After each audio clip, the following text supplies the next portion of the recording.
It was back in the 90s. We were playing in one of the players' homes, so the library, like we normally did back then. We were all kids ranging from about 14 to 17, and we had never been at this kid's house before. He was a regular player, a little quiet but nice, never caused any issues. The problem came when we started getting reference books. Second edition had a ton of those. From the shelf in his bedroom. One of us knocked over a binder which fell open and showed it was filled with pages with cutout pictures of women's hands, all meticulously organized, glued in, and labeled. They range from celebrity images and magazines to photos of some of our classmates at school. Playing with a serial killer is definitely a new kind of RPG horror story. What? Hey, Rogue. Dude, you still need to take your turn. Oh, sorry, yeah, I want to roll sneak attack. Okay. Oh, crap! That's a 19 to hit. Sweet, that hits! Sweet, awesome.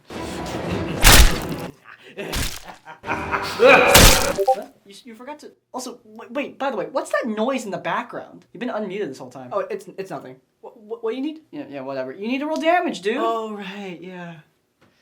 What'd you say? Nothing. Oh, and there were dozens of pages, too. I don't know if it was my imagination, but I thought the pages looked used, if you understand me. I don't.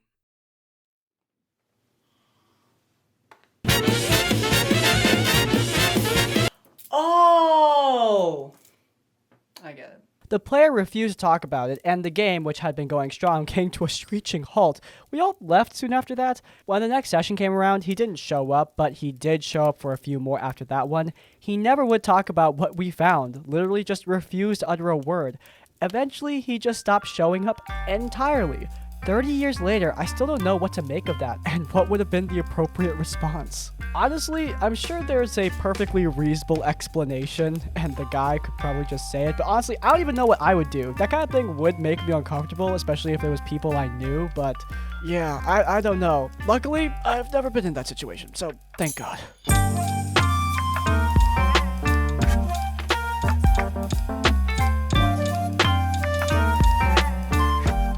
I had a game not too long ago where I was told to hit away at a wall by an NPC.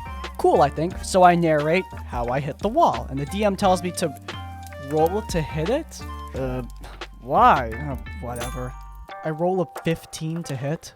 Too low. You missed the wall completely. Your attack hits the corner behind you. Are you kidding me? I am level 4. So I'm pretty good with the basics at this point. This is a stationary wall that is right in front of me. Like, I can understand that it's too sturdy to break, but like, how am I missing it? How is the wall dodging my attacks? It just does. My eyes are rolling into the back of my head as I pointlessly roll like 5 more times with mixed results and no in-game repercussions for failure. But after a couple rolls... Okay, the wall is destroyed with ease. Well then what? What's the point of rolling?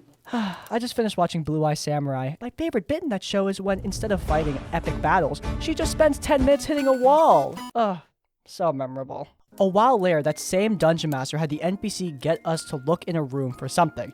He didn't say what or why, all low rolls. Our characters now have no reason to keep looking, but the NPC, and by extension the Dungeon Master, insists we keep looking in the specific spot for something.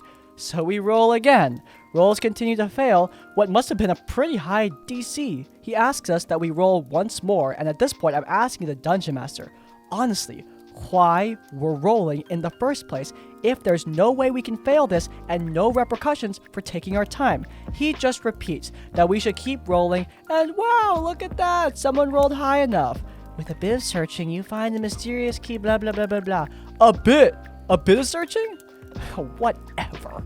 Finally, we arrive at a dead end somewhere, and the NPC says to look everywhere again, without any particular reason, but the dice kept rolling low, so he just kept making us roll again. At this point, it was the second session in a row that we had been running an hour and a half late with no sign of stopping, and it was already started in the late evening, so I kind of groaned out my complaint of, what's the point of rolling if we're just gonna roll over and over again until we just find the thing anyway? The all-holy Dungeon Master's Guide says not to bother rolling for stuff like this for this exact very important reason. Can we just find the mandatory whatever at this stage and wrap up for the night? This bothers me in video games too, by the way. I hate when I need to find this like super small, tiny thing to progress in the level and I spend like 10 minutes searching and an NPC's yelling at me the whole time. Oh, also, maybe I'm just stupid. It came out way meaner than I intended, but I was just sick of all of us having to roll multiple times, each for everything, just to get the die to comply with the DM's pre-built narrative, just so I can get some mandatory sleep before work. Yes, today we are on our next edition of extremely important business meetings that everyone definitely needs to be inside the office for. Sorry I'm late. Excuse me, Crispy number 4. Why are you late for this extremely important meeting? Well, I was doing some very... Okay, for my 5th perception check. That's a natural 1. Sorry, that doesn't succeed. Oh, it's 12:30! Important stuff. It came out way meaner than I intended, but I was just so sick of all of us having to roll multiple times each for everything to get the die to comply with the Dungeon Master's pre-built narrative, just so I can get some mandatory sleep before work. The Dungeon Master did finally get the memo, though, to keep rolls uninvolved in such situations from then on. I also made sure to apologize for the way it came out the next day so that there were no hard feelings. Oh, and for the curious, the thing we were looking for was the vaguest of directions for the person with the key to be near so that the wall would open up on its own. We didn't even need to insert the key anywhere. I wonder why it was so hard to find then. First, that's the most god-awful security system I have ever heard of. Second, I'm not really surprised that this is still a problem. There's a reason why D&D YouTubers have been harping on this topic for a while now, or at least I feel like they've been harping on it for a while now. I've seen it crop up many, many times, even in my own videos. And yeah, rolling too much can get really annoying. You should only roll if you're prepared for the consequences to actually matter. I do like having my players roll to find things, but at the very worst, they all roll like crap, and it just takes them a long time to find something, and usually that has its own consequences later on down the line. I'm of the opinion that a failure on a roll doesn't need to be a complete failure. Maybe it could just be a lesser degree of success, and therefore you don't get situations like this. Also, yeah, the rolling to hit the wall thing was just silly and stupid. Keep in mind that while this person's getting frustrated about the bad rolls, everyone else is probably getting frustrated in the same amount because they all have to wait. Yeah, can't imagine just sitting at my desk listening to that for 10 minutes. And I feel like I'm running low on ideas for my game. Sometimes I just don't know what the next session is supposed to be. I need inspiration, but I just don't know where I'm supposed to get it. And I feel like my party are starting to catch on.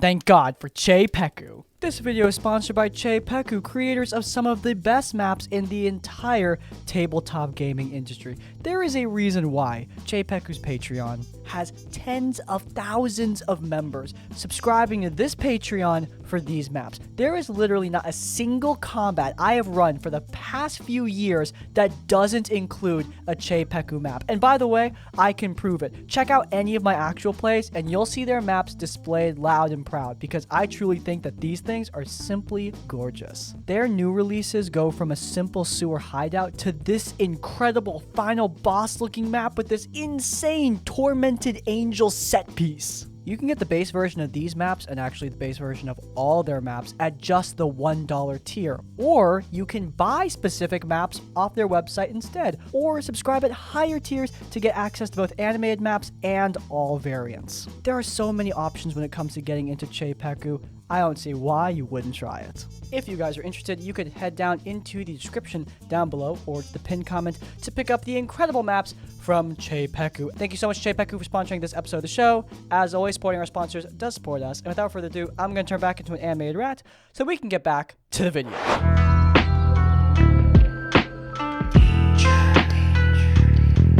This is my first ever post on Reddit. This is about a 5-year-old story, and I'm starting it at work. I'm sorry if it's a bit jumbled. I am autistic with DID, so my social skills are not the greatest, nor is my memory at times, but I don't want to deny any of my own screw-ups. I've been wanting to write this for a while, but would delete either the story or the post itself multiple times, but it's been long enough since it happened. The story consists of my wife, me, 3 friends who had never played before, my co-worker, who was mainly a lore master / co-dungeon master, and the problem player and former friend, the dungeon master themselves. The party was around 22 to 25 at the time, except for co-worker, who was in his 40s, and the party went to the game expecting an open-world Skyrim-esque adventure using 3.5e. Do they expect bugs like a Skyrim-esque adventure? 2011. The Dungeon Master asked me if I wanted to run a campaign with her, and I said yes. We agreed this would be a great chance to introduce new players to tabletop role-playing games, and I was assigned the role of organizing times, dates, transportation, etc., and the DM was in charge of writing and hosting. Side note, great practice. We never had an actual session 0. You guys were doing so good. Seriously though, Jenny D's got a great video on players helping with dungeon mastering, so yeah, check that out. Anyway, yeah, we made characters, sent them to the Dungeon Master for approval, and started the game at a later date. I decided to make a Kender rogue, named Lockpick, as a sort of comic relief, and to help bring the pressure off of the new players in roleplay, and the Dungeon Master approved with the exception of my requested pet ferret to be kept in a portable hole, and yeah, I agreed to that. Why? Because that would be animal cruelty? That ferret would be deader than Sprinkle, man, come on. Sprinkle? Sprinkle's been dead for centuries. Session 1 started in a tavern in Waterdeep, which was run by a lich, and we weren't really tasked with anything, just left to do what we wanted. Nobody really took the stage, so I thought I'd have a Kender steal some silverware and rolls to pick up some light conflict to get the ball rolling. Except it never really did, even after I tried to steal a magic hammer, just hoping the owner was some kind of quest giver. This went on for a bit until the DMPC ranger, Huatley? I know you were all shocked I didn't watch Pokemon, but this shouldn't come as a surprise. No, I don't play Magic either. Anyway, yeah, Huatley showed up to gather the party, and the Dungeon Master hadn't planned this far, so she and coworker went out for a smoke. This lack of planning was a constant issue to where we'd play for maybe 15 to 30 minutes before a 10 to 15 minute smoke break. The two returned and announced we were going to the ruins of Myth Dranor, and I was excited because I just finished book 2 of the Elminster saga.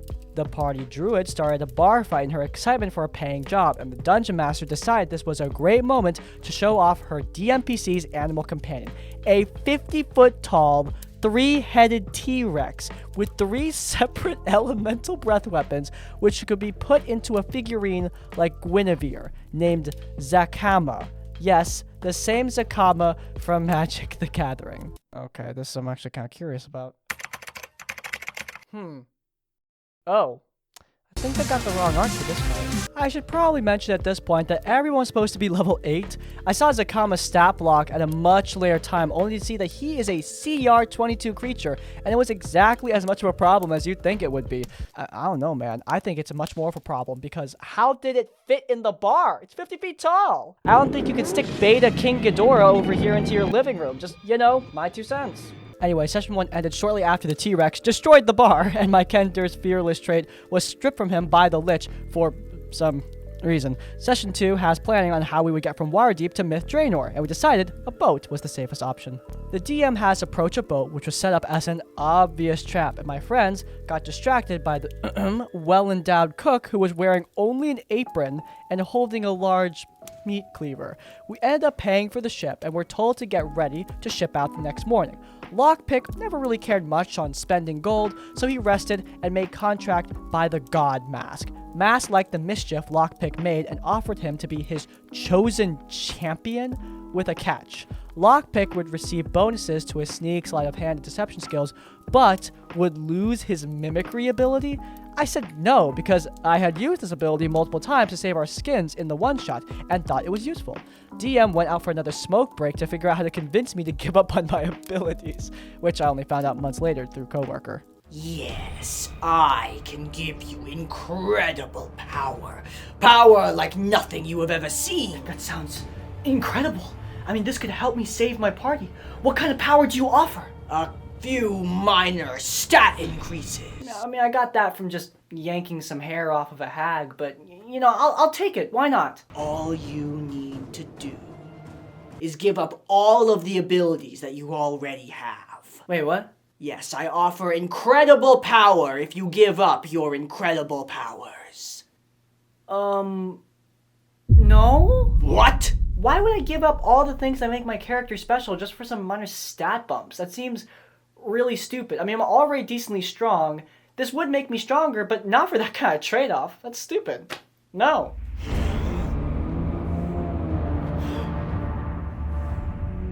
Oh, dang, I really thought I had someone sold on that one. Now, I know I'm showing red flags here How? Where? I don't see them. Dude, you're good. You're chill. I don't see any red flags here at all. Not wanting to give up all of your superpowers is a completely reasonable thing.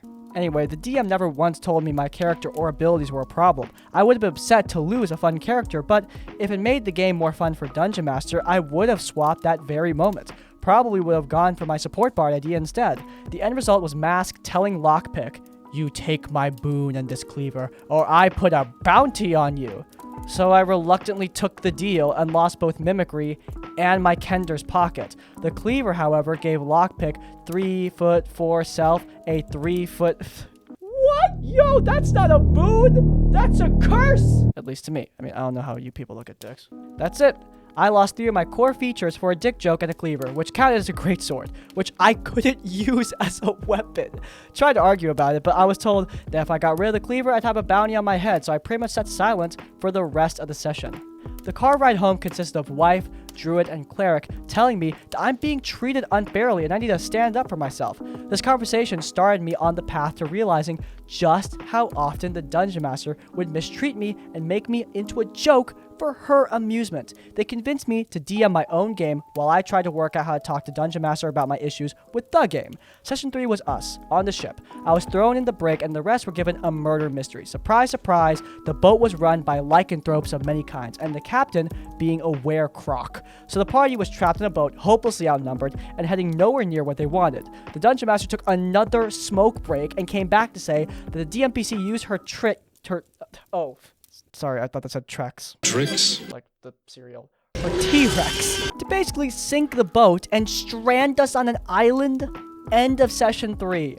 2 of my friends left with coworker, since DM wanted to talk to me, and my wife stayed, because, wife. That, and she does her best to take care of me when I'm stressed. The Dungeon Master told me that her and Druid were having relationship issues, and asked me to help out. I agreed, and found out it was mostly stemmed from DM's very poor hygiene, irresponsibility with money, and just being crappy towards Druid. Yeah, and also, she just, is always extremely mean to me. Uh-huh. Yeah, also she, poops her pants, all the time. It's gross. And she never cleans the house. She leaves the dishes out so much that, they get moldy. It's crazy. And she's always really mean to my friends, and like I said, she's super mean to me. And yeah, she's just basically the worst partner I've ever been with ever. Okay, dude! Serious question. Why are you still with this person after all these years? Oh no, all this isn't that big of a deal. We're working through the bad times to get to the good times. I mean... Sure. While it is more or less this playing therapist that made me realize how crap our DM was, I still have to say that none of this or the following would have happened if I just said no to the game. I wouldn't have had my closest friends tell me I don't deserve to be bullied or ignored by someone I consider family. I wouldn't have gotten mad at DM for throwing away my cookware that I brought meals in, or her breaking the crock-pot I got her as a Christmas gift. Oh, and I certainly would not have seen how bad her drinking was getting. I would have been blissfully unaware if I had never agreed to organize that game. Session 4 was largely uneventful. We were on an island that was connected to the Underdark, and were told we needed to collect some food. Even though not even 3 days ago we were in Waterdeep, and co-worker and cleric both had access to create food and water, the DM decided it didn't matter and that we needed to go to a village of mushroom people for some reason. The session ended soon after Druid left for work, and I can't remember much after that. I am sorry. I went back a week or 2 after, trying to play therapist again, only to feel, helpless in that issue. Their relationship fell apart not long after. I heard I was partially to blame for not doing enough, and on top of that, the DM's treatment of me only got worse. I can't handle gore at all, but she'd send me... Yep, we can stick this one on the worst list. She'd blow up my phone and send pages of text and send more pictures of stuff that I don't want to see, and I didn't give a reply that pleased her. More than once, she tried to isolate me and end mine and my wife's relationship through gaslighting, saying she's using me or saying she's a man, which I wouldn't care either way if she was. I love my wife more than anything. This sent me into a severe episode. I ended up having a complete breakdown at Cleric's house when DM called me. Cleric took the phone from my hand and told DM to give me 3 days to sort myself out. DM didn't even wait 8 hours. I woke up to 3 paragraphs of text saying I'm a horrible friend and I'm throwing away our friendship because I wouldn't open up to the dungeon master? Why would you open up to me? Why would you open up to me? It doesn't make any sense. I'm being so nice to you. Why would you open up to me? I blocked her on everything that day.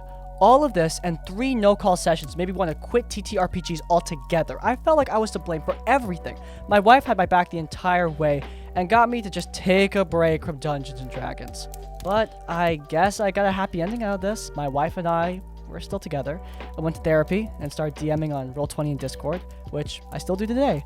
I'm currently running 5e and Bunkers and Bad A's for 2 groups with a 3rd game in the works once stuff calms down at home. I have an amazing support network, and now that helps me when I need it and calls me out when I'm the bad guy. Look, I'm sure you've been the bad guy at one point in your life, but this is not one of those times, man. You are not at fault for organizing this game. You could not possibly have known what your friend would have done. I don't know what red flags she was showing earlier, but I assume they weren't as crazy as what ended up coming. You're not a bad person for not being able to see the future. This person's obviously garbage and very toxic, but how are they as a DM?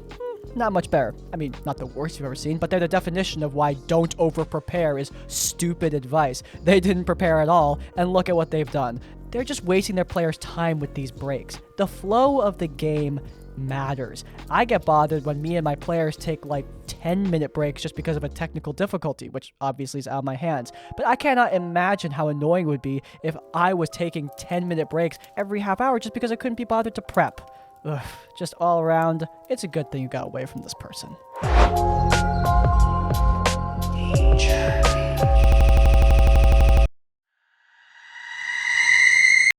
Hi Crispy, I've been binging your videos this last week and really appreciate how much it's helped me to be a better game master. Thank you, by the way. They've also made me realize that I think I have the worst D&D horror story you've ever heard. Dude, you got competition from the last one and like 1,000 others. We'll see. So when I was in middle school, my family got me really into Dungeons & Dragons thanks to the explosion of gaming webcomics. My dad ran a Hackmaster game on the weekends, but the story isn't about him. The story is about my weekday DM, Creepazoid. Creepazoid started off easy, giving us characters from the Order of the Stick.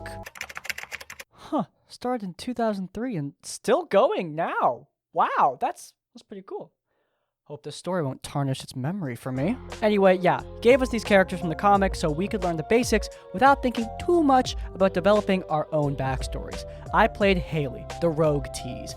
Since we players were all in grade school, it was assumed there wouldn't be any explicit content. It was a lot of fun. Everything seemed above board for a while. Then, Creepazoid brought Ellen in as his DMPC. Creepazoid is a grown man, 20 years my senior, and role-playing romancing me. After a few sessions, he implies my character is... You guys were in grade school? Still, no explicit content. Okay, sure. Anyway, yeah, we just kind of dropped the game and started a new one since I retired my character for that exact reason. I didn't play any romance in the next character at all.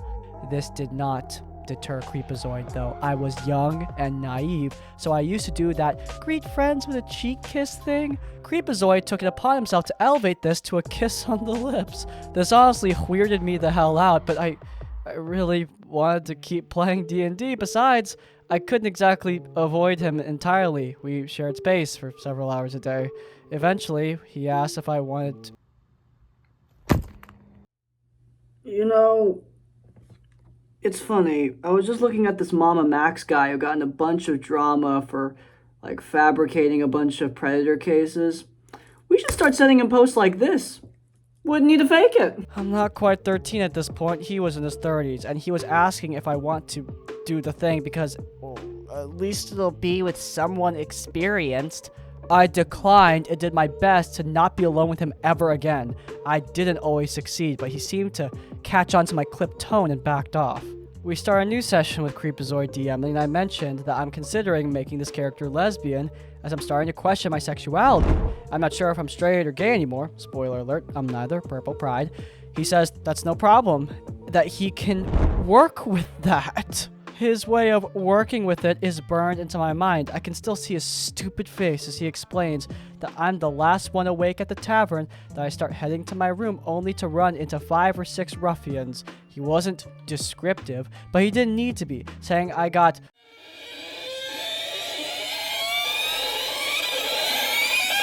Sorry, Order of the Stick. It's not your fault this guy reads your comics. Oh, hey, someone's talking about the comic. Wonder what they're...